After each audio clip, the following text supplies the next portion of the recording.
Hello all ఈరోజు బెడాక్నాథ్లో 23 number bus తీసుకుని ఇంకా మొత్తం లిటిల్ ఇండియా ఎక్స్ప్లోర్ చేద్దామని చెప్పి ఇంక ఇంటి నుంచి స్టార్ట్ అయ్యాను.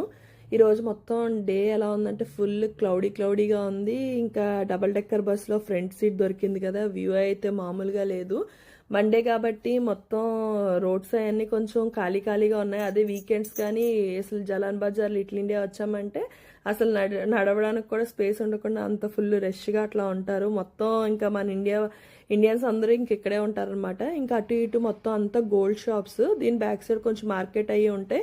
సో అందరికీ ఇంకా ఏమైనా గ్రాసరీస్ కొనుక్కోవాలని ఏమైనా కావాలంటే ఇంక వీకెండే కదండి అందరికీ.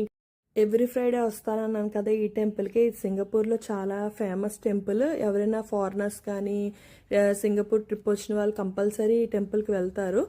ఇంకా కొంచెం ముందుకు వెళ్తే మనకి శ్రీ పెరుమాళ్ టెంపుల్ అని చెప్పి వెంకటేశ్వర స్వామి ఉంటుంది. ఈ టెంపుల్ కూడా చాలా పెద్దది. ఇంతకుముందు నేను ఆల్రెడీ వెళ్ళాను. దీని నెక్స్ట్ ఇంకో కొత్తగా టెంపుల్ రీసెంట్గా కనిపించింది నాకు. సరే అసలు ఈ టెంపుల్ కూడా చూద్దామని చెప్పి ఇంక ఈ టెంపుల్కి వెళ్ళాను. ఇది కూడా చాలా అంటే చాలా పెద్దగా ఉంది. రామాలయం కూడా సెపరేట్గా అట్లా ఉంది. నాకు అసలు నార్మల్గా బస్ నుంచి మొన్న నేను మా హస్బెండ్ సండే అట్లా లిటిల్ ఇండియా వెళ్ళినప్పుడు చూశాను. ఇంక ఈ టెంపుల్ కంపల్సరీ విజిట్ చేయాలనిపించింది. అందుకని చెప్పి ఇంక మండేనే నేను ఇంక వచ్చి మొత్తం దర్శనం అవన్నీ చేసుకున్నాను. టెంపుల్ అయితే చాలా పెద్దగా, చాలా అంటే చాలా బాగా జరిగింది దర్శనం అయ్యి కూడాని.